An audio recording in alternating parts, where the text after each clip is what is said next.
GettingPositiveKarmaNow.com presents Bhagavad Gita for All, lectures by Nalan K. Narula, recorded in front of a live audience.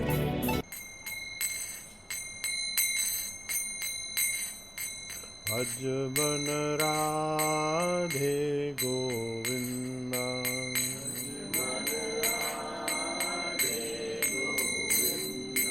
Bhajavan Radhe Govinda,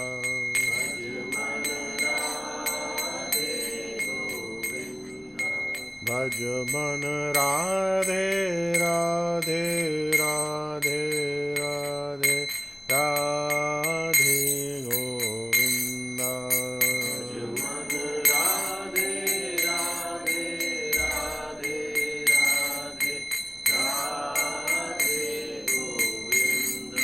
Bhajavan Radhe Govinda,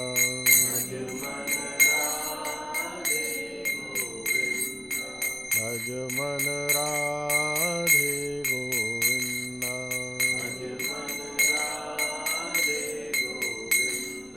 Bhajavan Radhe Radhe Radhe Radhe Radhe Govinda,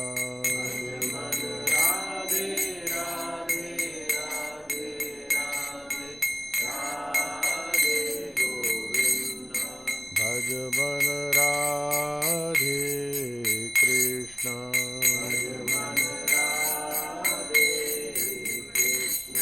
Bhajavan Radhe Krishna,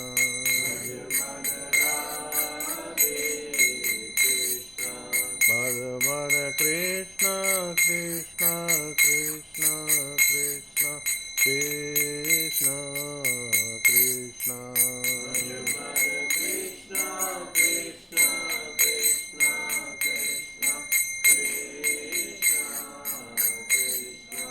Hare Krishna Krishna Krishna Hare Hare,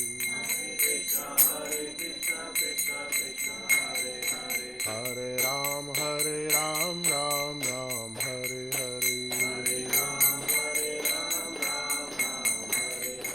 Hare Krishna Krishna Krishna Hare Hare, Hare Ram Ram Hare Hare,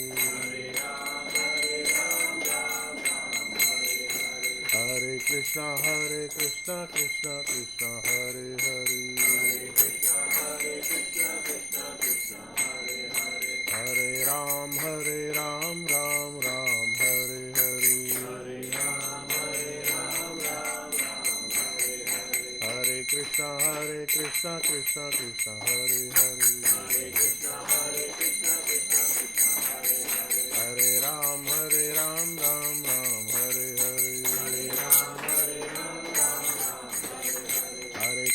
Hare Krishna Krishna Hare Hare, Hare Ram Ram Hare Hare, Hare Krishna Krishna Hare Hare, Hare Ram Hare Krishna Hare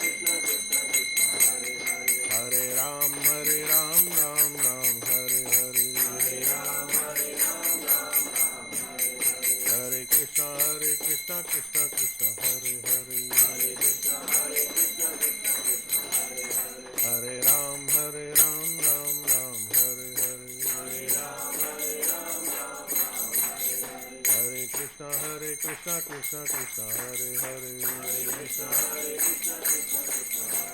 Hare Ram Ram Hare Hare.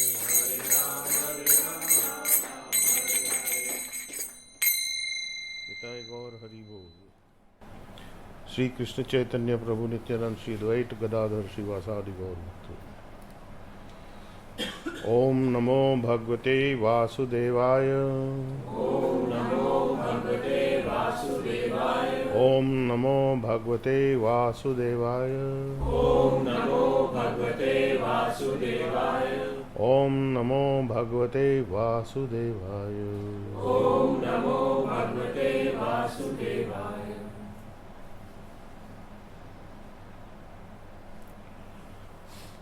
Last time we had completed chapter 15, Yoga of the Supreme Person, Purushottam Yoga, and now we are taking up today chapter 16, which is the natures of the godly or the ungodly, or the divine and demonic natures.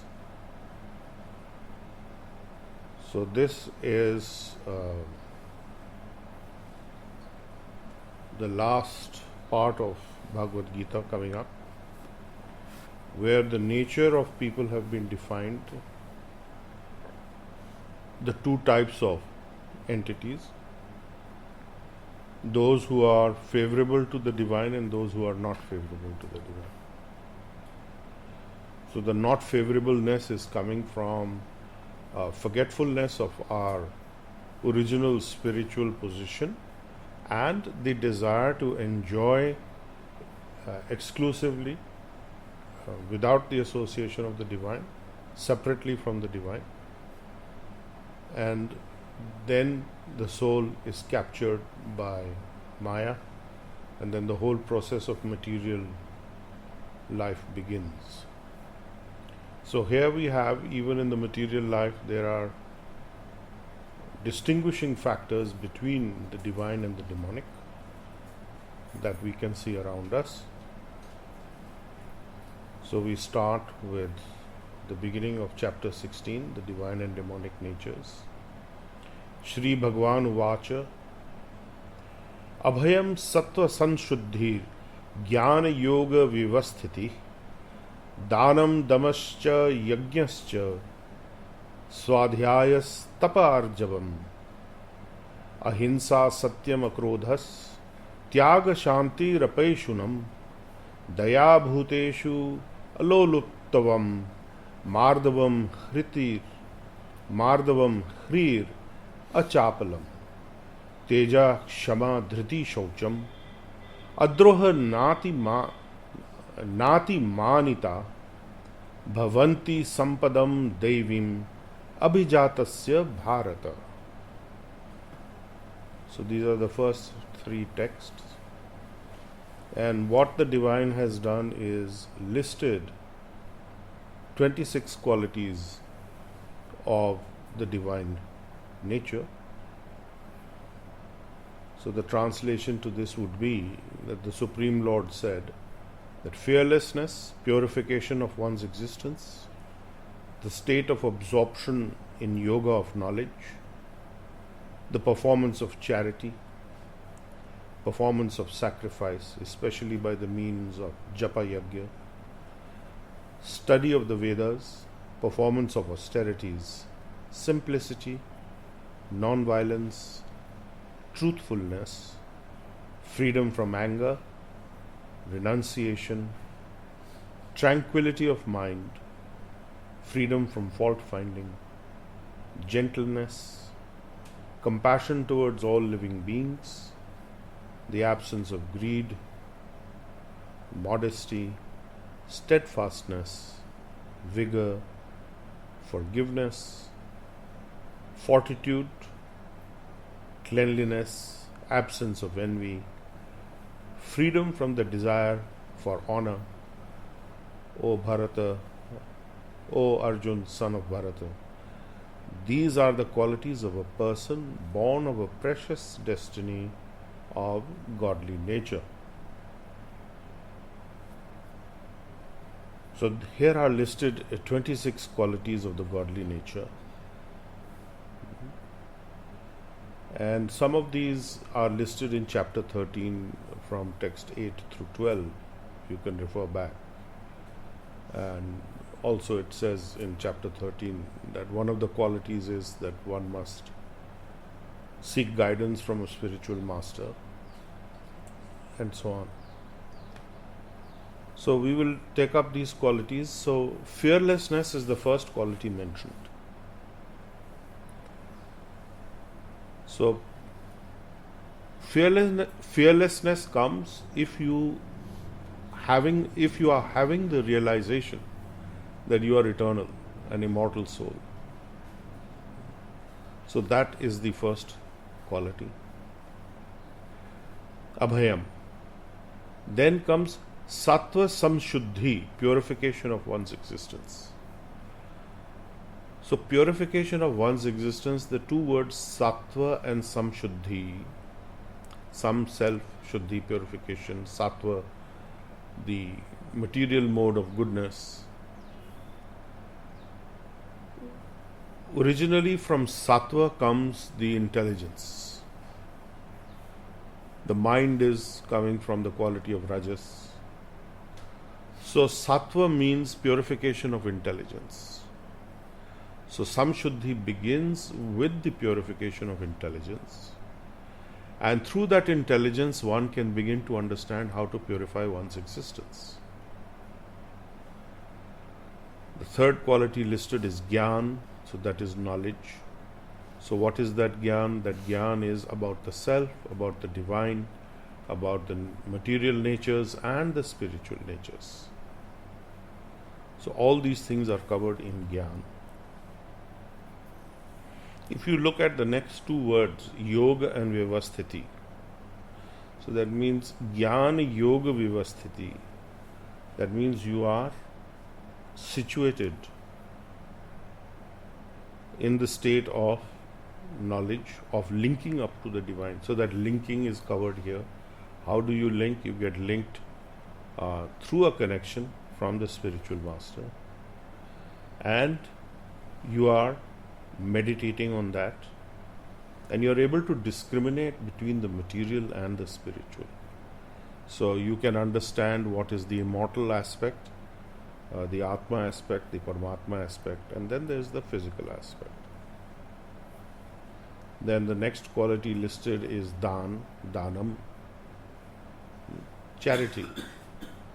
So Danam, charity, means to give to others something that is of value to you, which you have lawfully, rightfully accumulated or is in your possession. Now we say, sometimes people say, no, I gave my old clothes to charity. That is not charity. Old clothes are of no value. You have given them to somebody who is needy, perhaps. So it may be a good deed, but it doesn't really come into the category of charity, because charity means you part with something that is of value to you. That is the deep meaning of charity. So superficial charity is there, and then there is the other kind of charity. Then we have Yagya cha Swadhaya Tapa. So Yagya means all the sacrificial procedures meant for pleasing the divine. Of all the yagyas, the Japa Yagya is considered to be the highest. Krishna has already said that earlier. And of all the japas, the most powerful for Kali Yuga is the Hare Krishna Mahamantra. Now when we say that we do this for the satisfaction of Krishna, Yagya is done for the satisfaction of Krishna, what does that mean? Is he looking to be honored? Is he looking for praise? No. His satisfaction lies in the fact that through these methodologies, through these procedures, you are associating with him. That's his satisfaction. He is happy when the soul who is far away in the material world is beginning to associate with him. So when we say it is for Krishna's pleasure or for his happiness, or not happiness, for his satisfaction, for his purpose, these purposes are that the soul should associate with him and thereby revive their eternal spiritual consciousness, purify their mind, their intelligence, rise above the false ego, and begin to work towards getting out of the material zone of existence. So this is a very confidential kind of understanding. What does it mean to do yagya, to be devoted to the divine for his satisfaction? This is what it means. That he wants to help you revive your consciousness, but it has to be according to your free will and choice. So it is entirely a personal decision. So you can approach any of his expansions, his incarnations, whatever form that appeals to you, that you are attracted to. That's perfectly fine, because we may be attracted to different aspects of Krishna's greatness, maybe as Nrsingadev, maybe as Vishnu, Mahavishnu. We could be attracted to him as Kshirodaksha Vishnu, Garbhodaksha Vishnu, or the Vishnu that is expanding into the entire universe at the atomic level. So any kind of aspect of Krishna, any of his unlimited avatars, Lord Balram, anything that appeals to you, you may be attracted to. So that is all perfectly in the zone of connecting with the divine and approaching him. Then we have Swadhyaya. Swadhyaya means the study of the Vedas. And normally that is done in the student stage, but most of us have passed our student stage without studying that much, so we can study anytime, there's no problem.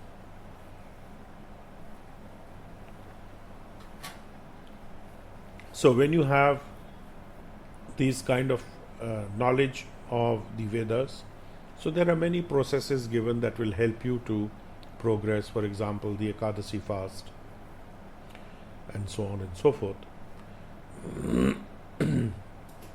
and to be able to perform some kind of austerities and so on. Then comes Arjavam, that's the ninth quality, the simplicity and straightforwardness in others, towards others, simplicity and straightforwardness.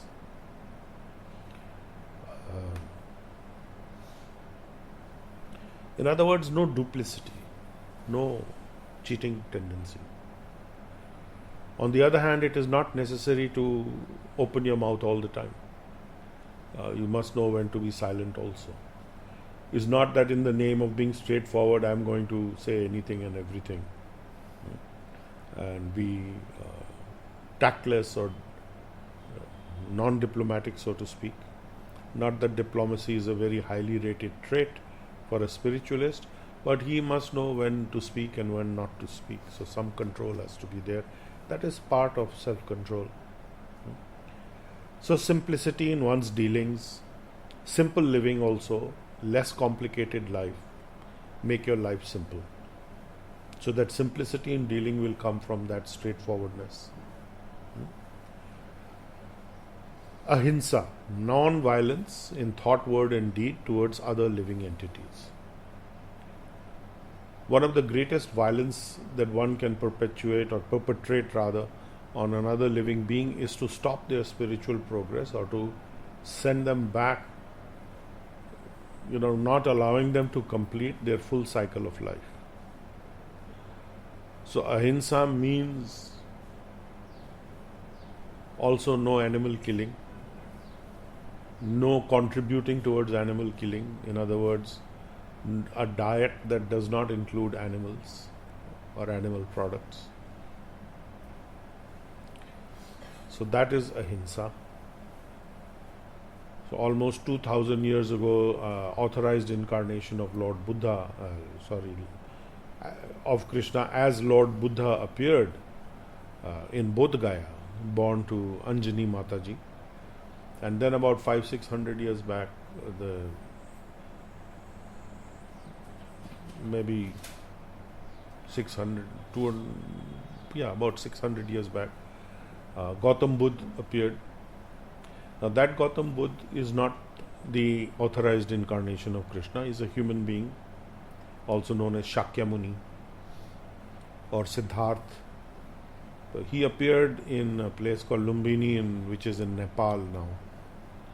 So that is not the real Buddha incarnation of Krishna. The authorized 10 incarnations, which include Lord Buddha, who appeared about almost 2000 years ago to stop animal killing. because a lot of the Vedic rituals recommended or were deteriorating in that way of committing animal sacrifice.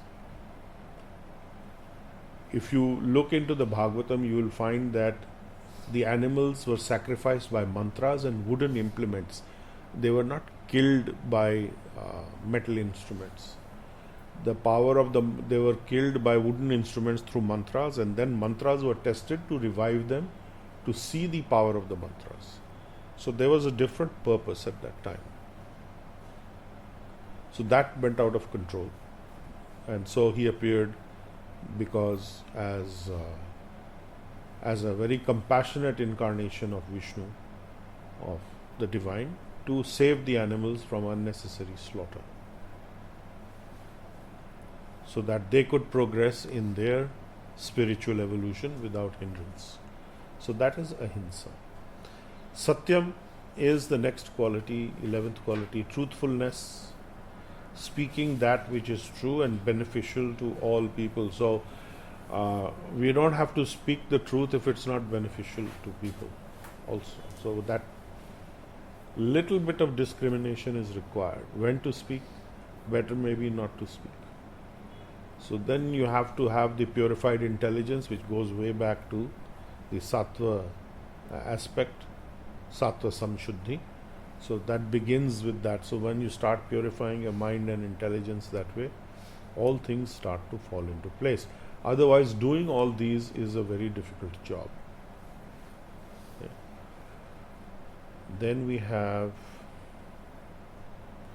akrodha. 12th quality is akrodha, freedom from anger. And that akrodha comes when we are not resentful of others. So that also covers things like jealousy, envy, although that is listed as a separate quality. But akrodha means not being resentful of others' progress, not being resentful of not getting what you desire. That creates resentfulness and anger. Okay. So having a freedom from anger, because you are not resentful, because you understand everybody is getting according to their karmic bank balance. So you become steady in that understanding. So then anger disappears. Tyag is renunciation of whatever is opposed to self-realization. That means you give up, you renounce. Give up those things which are taking you away from the path of self-realization. So for example, a sannyasi is supposed to give up his old connections with people and renounce those things. And it is not recommended for anybody who feels hesitant. What will I do without my support system? Because a sannyasi is supposed to be completely abhay, without fear, that the divine will look after me in the darkest place. Krishna is there with me, and somehow I will manage and he will help me. But if you do not have that conviction, you are not supposed to take up sannyas. And in fact, Chaitanya Mahaprabhu has forbidden it in Kali Yuga. One of the 5 things he has forbidden is one is give up. Do not take sannyas in Kali Yuga. It is not practical. It is very disturbing state to be, but things are the way they are today. It is considered to be a elevation, which it is, but it is more now ego-driven perhaps in many cases than true sannyas. Then after sannyas, after the renunciation aspect, tyag, we have shanti, which is being calm and tranquil because you are having your senses peaceful and you are practicing not getting agitated. That is shanti. Then we have the 15th quality, apai sunam. Apai sunam means not interested in criticizing, not interested in fault finding, not interested in slandering others, even if they deserve it. So avoid those fault findings and criticisms and slander. So that is apaisunam. And daya is compassion. So compassion is coming from the heart chakra. So daya is coming from the heart chakra. And it is especially manifesting when you come across people who are in some kind of distress, some difficulty, they are in pain, they are in trouble. So that is considered to be, if you help them, that is compassionate, that is merciful. Sometimes daya is translated to mercy, but it is more of the quality of compassion. Mercy means you have the power over the person in a way, like you may have the power of life and death over somebody, and then you grant them a mercy and you do not kill them. So it is not that kind of mercy, it is compassion from the heart. Then we have aluluptavam. This lulupsa means greed, desire, a hunger. So aluluptavam means absence of desire of sense gratification. And mardavam is gentleness and humility. So that mardavam means gentleness, and gentleness is coming from humility and mardavam. So that humility comes from realizing one's true position as a servant of the divine and not as a controller in any position, although you may be given such positions. Then we have Hri, which is modesty. So Hri means to be modest,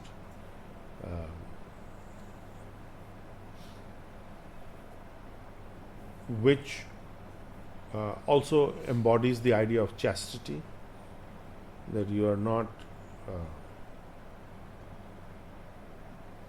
any inappropriate thing you are not wanting to do. So that is modesty. Then achapalam is fortitude. Achapalam means fortitude, endurance, patience. So you are patiently enduring things, that even under the most difficult circumstances you are carrying on, you are not losing your sense of balance. So even under attack of any kind, even under stress of any kind, you don't lose your balance. So these are godly qualities. So these appear as you progress in your spiritual practices. Then we have Shaucham. Shaucham means cleanliness. So cleanliness externally, taking bath, keeping yourself clean, keeping your environment clean, and internal cleanliness and purification. So that is the purification of the heart, the intelligence, the mind, and all that is connected to you. So internally clean and externally clean. So when you have a bath and you are chanting Mahamantra and you are following your practices, you are cleansing yourself in different ways, at different levels of your body. So when you are chanting the Mahamantra, you are cleansing your mind, you are cleansing your intelligence, you are cleansing your false ego. Then you have the 21st quality, Tejas. Just one more point I want to make about Achapalam, that means fortitude. Fortitude also means to resist temptation that take you away from the path of divinity or divine action. So lots of temptations come. So if you can resist them, if you can not get swayed by them, that is good. So whatever measures you take, for example, for a sannyasi, he is not supposed to associate with women. So there's nothing wrong with them, but then he could fall down in the sense of being wrongfully motivated. So it is enjoined that he should keep a distance between himself and women. Not that the women are something bad. It is just that the nature is that it gets away from the renunciant nature of the sannyasi. So that's an example of fortitude. So then we have Tejas. Tejas is radiance, vigor, luster. So typically this is applied to the Kshatriyas, the Tejasvis, the very kind of radiant personalities of power and strength. So that is Tejas.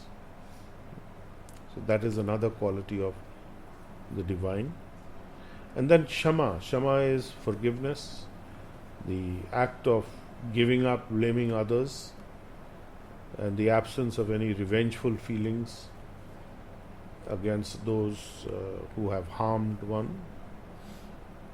So that is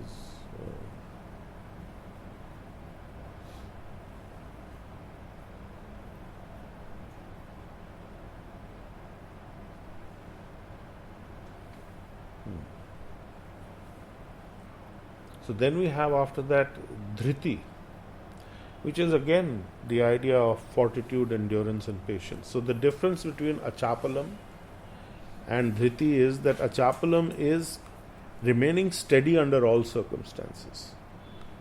So that's one aspect, and that starts from your mind. So when your mind is steady, then you can act in a steady way.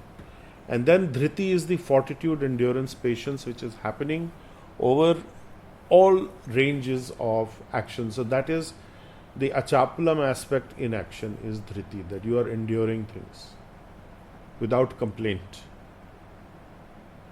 So this is a very difficult thing to do actually, initially. But then when you become detached from all these kind of aspects, understanding that if you go to forgiveness, which is just one before Dhriti, that you are giving up the act of judging anything that's happening to you in terms of blame, either blaming the divine or blaming others or even blaming your karma, because it is actually your karma. So blaming all that is a useless exercise. And what it does is it prevents you from moving forward. When we are expecting somebody else to be responsible for something that's happening to us, then we are not able to take corrective steps. We are saying they are responsible, they are blameworthy, they have to fix it. But that doesn't happen. So that understanding is also embodied in this.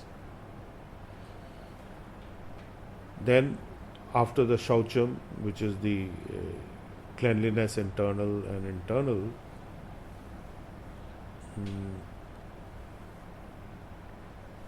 what do we have here? Yes. Yeah, so that we covered that cleanliness, internal and external.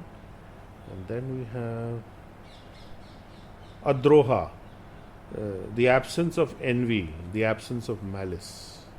That I am not feeling envious of the other. So again, that comes from understanding that everybody has their own karmic resonance. You have your own karmic balance sheet. You have your own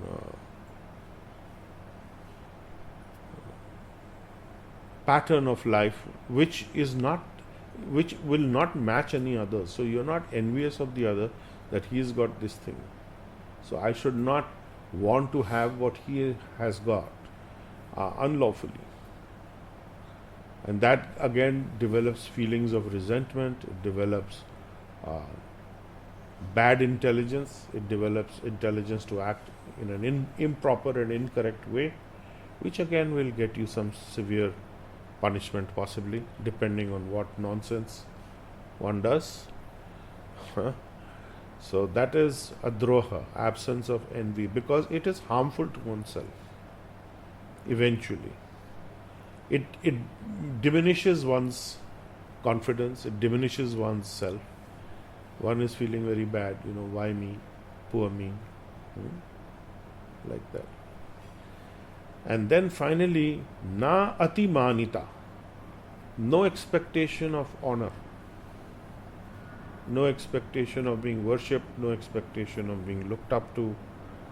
And in other words, again, a very humble position, no false ego, no desire for honor, prestige, name and fame. So these are godly qualities.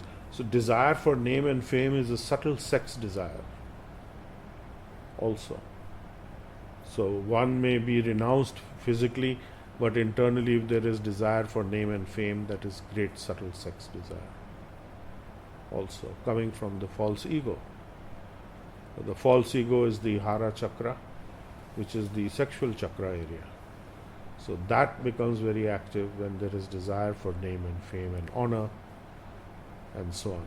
So sometimes you can see these qualities in people who are reached high positions in life, and they are feeling they have a great sense of personal honor or personal ego actually, and that again is not really a godly quality. So these 26 qualities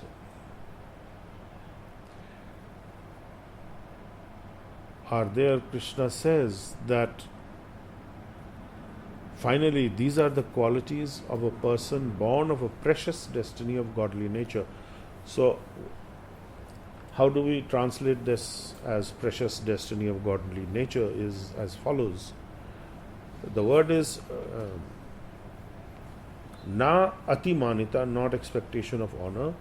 Bhavanti, these are sampadam, treasured, blessed qualities from sampatti. Sampadam means sampatti or treasure or something valuable. And daivim, divine or godly. And abhijatasya, one who is born with this precious destiny. So this is karmically related. Abhijatasya, one who is born with this. So when you are born, it is understood you come with a particular destiny. It's not that you haven't come with a destiny pattern. You have come with a destiny pattern, you have come with a destiny qualification. And one who is born with this, and how is he born with this? Because he practiced in a previous existence. Just as we are practicing now, or we are studying this now. So this is also going to add to the store, the sampatti, the sampadam aspect, the treasured qualities, because as you associate with those qualities, they are accumulating in you. So by association we gather these qualities. So this is very important, and also the importance of associating with others who have these qualities, who are the devotees, the healers, the Brahmanically connected, those who are connected with the Reiki energy. So they are having these qualities. So the more we associate with them, the more we gather from them, because there is a like resonance that is set up. Like attracts like, so by that similarity things are set up and we develop that resonance. The Supreme Lord said, fearlessness, purification of one's existence, the state of absorption in the yoga of knowledge, the performance of charity, the performance of sacrifice, especially by means of japa yagya, study of the Vedas, performance of austerities, simplicity, non-violence, truthfulness, freedom from anger, renunciation, tranquility of mind, freedom from fault-finding, gentleness, compassion towards all living beings, absence of greed, modesty, steadfastness, vigor, tejas, forgiveness, fortitude, cleanliness, absence of envy, freedom from the desire for honor, O Arjun, son of Bharat. These are the qualities of a person born of a precious destiny of godly nature. So that is Krishna's conclusion in the first 3 texts, verses of chapter 16, which is about the divine and demonic nature. So we will pause here today, and if there are any questions, I will take some questions now. Yeah. What is compassion from the heart? Compassion from the heart is to help another who is in distress and pain, not for any reward or return. To be compassionate towards someone, to show some healing energy, to heal another is compassion actually. Because Reiki is resting in the heart center and it is flowing from the heart. So Reiki is the compassion energy. Okay. Yes. So how do you stop? How do you get averse from finding faults in others? By focusing on your spiritual practices, by chanting the Maha Mantra, and by intelligence, which is purified. That's the first point. After Abhay, then there is the Sattvam, the Sattva Sanshuddhi, purification of oneself, the purification of one's mind and intelligence. So that is the key factor, because without that purified intelligence, you cannot have a purified mind. And if you do not have those, then the false ego is controlling you rather than you having the false ego under control. So if you look at all the listings of these 26 qualities, many of them are can be connected directly to being in control of the false ego. The anger part, the envy part, gentleness aspect, forgiveness aspect. All these are, the lack of this is coming from the false ego. So when you are having the purified intelligence and mind, it filters down to all parts of you. And gradually these qualities come up. The false ego is again responsible for this desire for appreciation, name and honor. So ultimately, the false ego is the villain. So that is clearly understood. In all spiritual practices, it is that the false ego has to be fixed. So how is it fixed? It has to become inactive. It has to become transparent, and that will allow you to access higher intelligence and higher knowledge and so on. So it is a game of the false ego. So many of these things are coming from the false ego only. Control of the mind. If the mind is either Dhamma, when we say Dhamma, controlling the mind, the mind is either connected to intelligence or it is connected to the false ego. And if there is more Sattva gun, then the mind is amenable to being guided, because the intelligence is then guiding it. And if you have a purified intelligence, by chanting the Maha Mantra, you purify your intelligence, you purify your heart, you purify your mind, and you purify your actions. So it is an all-in-one condition. Vedic studies, Swadhyaya, is required, because without this you do not have the deeper understanding why you are doing this and what is happening to you. So that becomes a very difficult path. If you are just chanting the mantras, if you are just following some pious activities, if you are doing some charity on a superficial level, it is not going to get you terribly far, at least not in this lifetime. It may add up to give you some benefit in future, yes, but then why wait? Cut it all short and go for it now. So giving the right kind of charity is also the three different modes of giving in charity: mode of goodness, mode of passion, mode of ignorance, which will be covered further on. But again, mode of goodness means that you are giving it to a recipient who is worthy. So a spiritually elevated person is a worthy recipient for giving donations, giving charity, and so on and so forth. So that is also enjoined in the scripture. So they have said that even if a person is self-realized, for him also he should give charity. I mean, he should not stop giving charity. So charity you should give.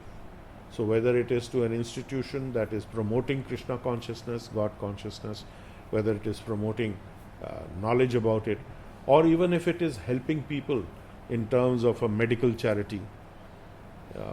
Best is to combine both aspects if you can. So you can see where you want to put your money.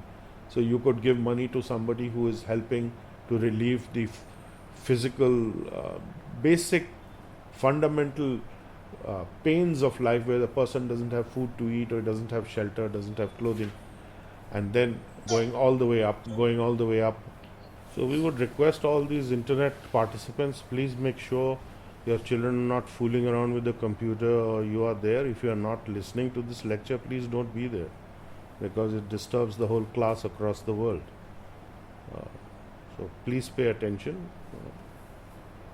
Have some compassion for others who are listening to this.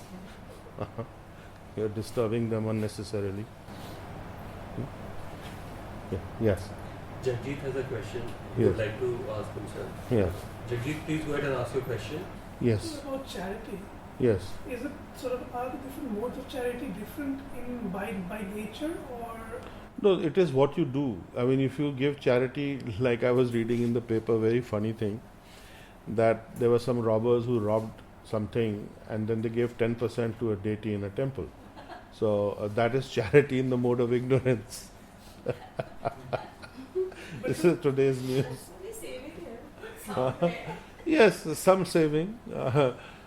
I remember once Bhaktivedanta Swami mentioned this kind of thing. He said, people is a band-aid and we have to rob. Okay, give some money to the temple. It's all right. Some safe thing is there, but they've all been caught because of that, it seems. I didn't read the full article. I just saw the headline that they gave 10% of their robbery, ill-gotten gains. And now they'll blame the deity. Yeah. Sir, ahimsa, things like we do, for example, pest control or... Well, if the pests are there going to make you sick and kill you, and it is not clean, they are unclean things, so you can get rid of them. But you can always chant Hare Krishna before murdering them. That's okay. So before murdering a mosquito, before slapping it and killing it, you can chant Hare Krishna if you like. Send healing to them, that they move on, and send them away.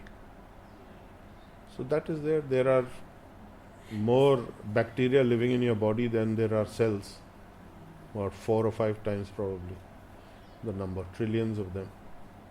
Kis ko maroge? So one day we woke up early in the morning and probably like, Krishna, Krishna, Krishna. I'm like, oh, no. Yes, you can destroy the machars because they are evil creatures. Yes. So the bhakti aspect, out of the 26 qualities, the bhakti aspect comes through japa? It comes through this Vedic knowledge, this Swadhyaya, and through japa and the yajna. The yajna is mentioned, not limited to japa only. So yajnas are all recommended Vedic ritualistic procedures. So this includes things like, as I mentioned, Ekadashi fasting, or chanting mantras, specifically in the month of Damodar, spiritual month, which is going on now. So like that. So all those procedures, visiting holy places, associating with the divine. So that is bhakti. That is part. There are 10 aspects of bhakti. So there is Shravanam, Kirtanam, Vishnu, Smaranam, Archanam, Vandanam, and so on. There are so many things. Deity worship, hearing, listening, chanting, remembering, connecting to the divine. So these are all bhakti aspects. Serving other spiritually elevated people, serving your god brothers and god sisters, serving the Brahmins who are healers. So healers are Brahmins also, as we have established. So like that, anything you do for that, these are all good bhakti aspects. And of course, devotion to the divine means fulfilling his purpose. So everything that you do, if you are flowing with the healing energy to all that you do, that is a great part of fulfilling all his purposes. Because you're helping people to be liberated from their karmic bindings and freeing their intelligence. The whole problem is that the intelligence is bound up. If you look at the descent,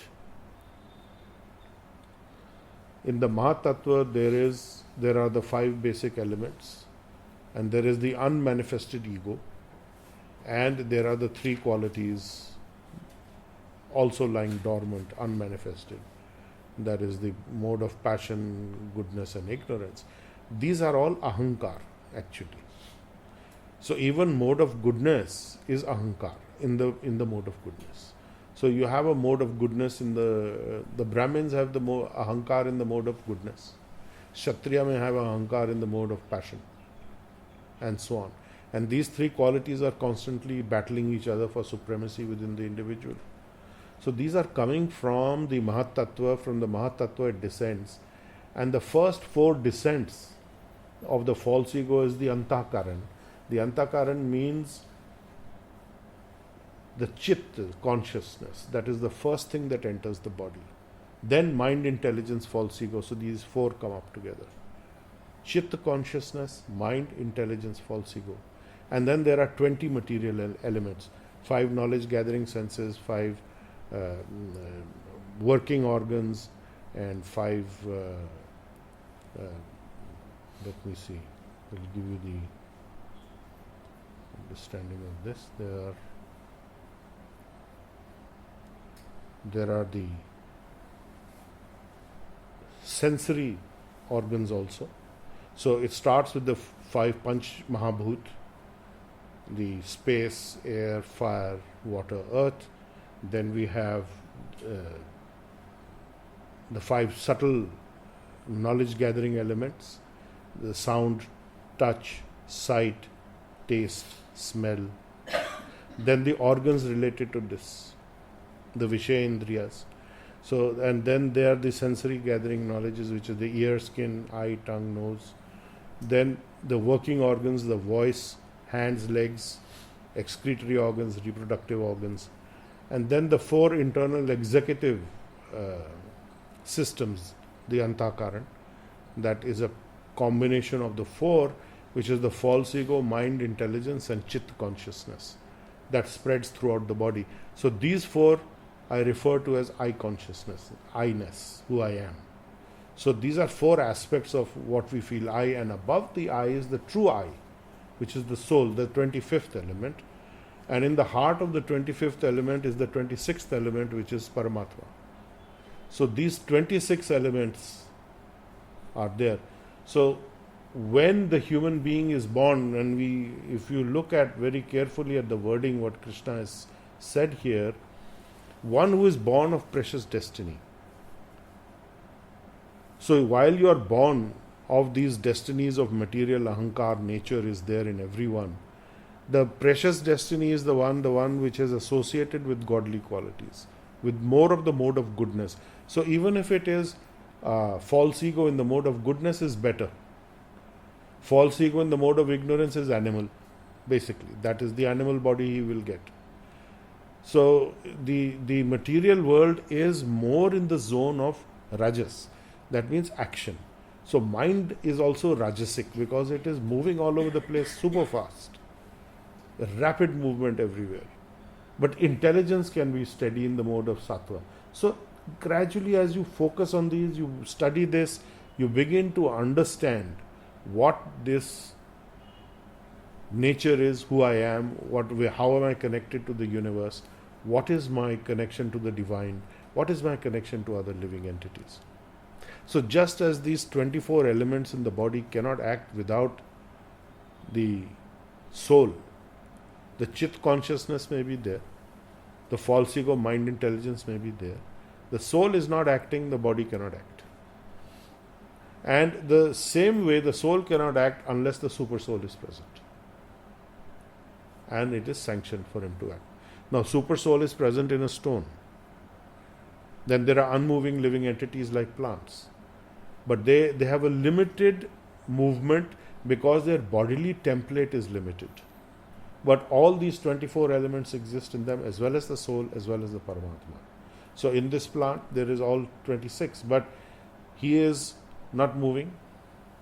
He cannot walk, he cannot sense anything except the basic elemental energies.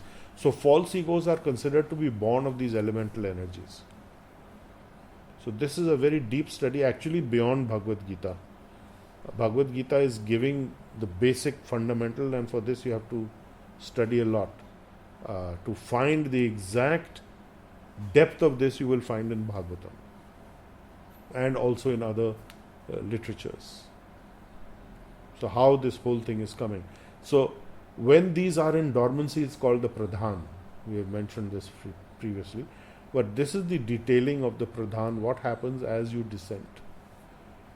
So the descent is coming once you are there in the Vaitarani river at the edge of the spiritual and the material, and you are choosing to come to the material zone, or your attention is diverted there, then depending on what qualities you have accumulated, you will get the birth accordingly. It could be in a higher planet, it could be in a lower planet. So this is Bhulok. Bhuvar is below, which is the ghostly planets and the demonic entities, and Swarg is the godly. So these are all the qualities of the Devatas, the Devis and the Devatas. And yet at the same time, Krishna says, don't get focused on them, because they are secondary. I am primary. So you come to me for everything. In fact, Bhaktivedanta Swami, in his commentary of some of his, he has stated that the Devatas are actually envious. They get envious of progress of devotees. So they create obstructions in their way. So it's not a very godly quality, but Devatas also do this. And some of them are actually transferred from the demonic regions. Like Lord Indra is the head of the Maruts are demons. And even Lord Indra has got that nature. He wants his seat, he wants his name and fame, and he wants his honor. Typically, you read all about his pastimes or his activities, you find that he is very much human in that sense as we are. So he probably needs to work a little more on those qualities, just as we do. But he is very, very powerful. He has been given jurisdiction over your right hand, for example. So whatever you do with your right hand, he gets 15% shareholding of the good work that you do. So when you do yajna, he is taking his cut in any case. Yes. When people do japa also, they have the japa beads, yeah. We don't know whether he... No, not at all. No left hand. No. Left hand, not at all. No, right hand. But that's spiritual work, no, sir? Yeah, that is spiritual work. So he will get some benefit there also. So spiritual is not limited. If you take away 15% out of the 100, it is still 100. So it's infinite. So you should send healing to all the demigods in any case. Enjoy. Let them enjoy. Why not? So how to get away from an urge to have name and fame while you're working in a corporate culture where Reiki or Hara purify your intelligence and mind. And the name and fame will come and it will mean nothing. So the thing is that if you go chasing it, then your actions are different than if you do not go chasing it. But you are working in a way that you don't really care about the name and fame. But you are now diverting your attention to focusing on what you should be doing. Therefore, your performance will be far greater than others. And this will be recognized somewhere. You may have to play politics. That's the Kshatriya aspect. So in a corporate culture, there is a mixture of this politics. So you should be ready for that. So play the politics, play the game, but play it cleanly. Don't leave yourself open. Have your defense nicely in place. So you do not allow others to take advantage, or in moments of weakness you confide with people and then the same thing turns around and bites you, So all those kind of things we should avoid. So you mentioned about Buddha. Yeah. So you were saying that the Buddha who was born in Lumbini is not the Buddha. No, he is not. He is Gautam Buddha. Is different from Krishna's incarnation as Buddha. Okay, so Yeah. who's that? Who's that? That he came 2000 years ago, and he is the one who started the Ahimsa movement. And this Gautam Buddha also went for the Ahimsa movement, the same philosophy.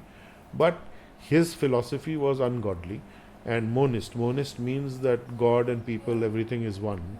It's all rubbish. So they are called Nirvishesha Shunyavadi. So Nirvishesh, nothing, Shunya, zero. So becomes zero, it's a spiritual suicide. So it is not a recommended thing. Although it is said that 10,000 years after Kali Yuga starts, this will become the predominant religion. Okay. You Where know. is the original Buddha story? In the Bhagavatam you can read in the Bhagavatam. Yes. So the Buddha worshipped by the South Asian region is the one which is 500. Gautam, yes, 500, 600 years old. 585 BC, 600 years, yes. And sir, in Bodh Gaya, Bodh Gaya is the place of the original Buddha, who was born to Anjani. so there now, I think Gautam Buddha is. He is synonymous also with Bodh Gaya, Yeah. but the original Buddha was the one who appeared 1800 years back. So that's a different, that is Krishna himself, his personal incarnation. There seems to be confusion. There is Yeah. complete confusion because it has been, Lord Shankaracharya also created this confusion. His philosophy has been roundly negated by all the acharyas in all the 4 lines. Yeah. So, because he referred to both of them as Sugata. Sugata is also known as Gautam Buddha and also known as the original Buddha, but he confused the two. And so that misunderstanding has been continuing since then. So this is all illusory. Yeah. Jagdeep has a question. Yes. Master mentioned that mind could be attached to the intelligence or the false ego. False ego has a seat in the hara, as I understand. Does mind also have a seat somewhere in our system, or it is like everywhere?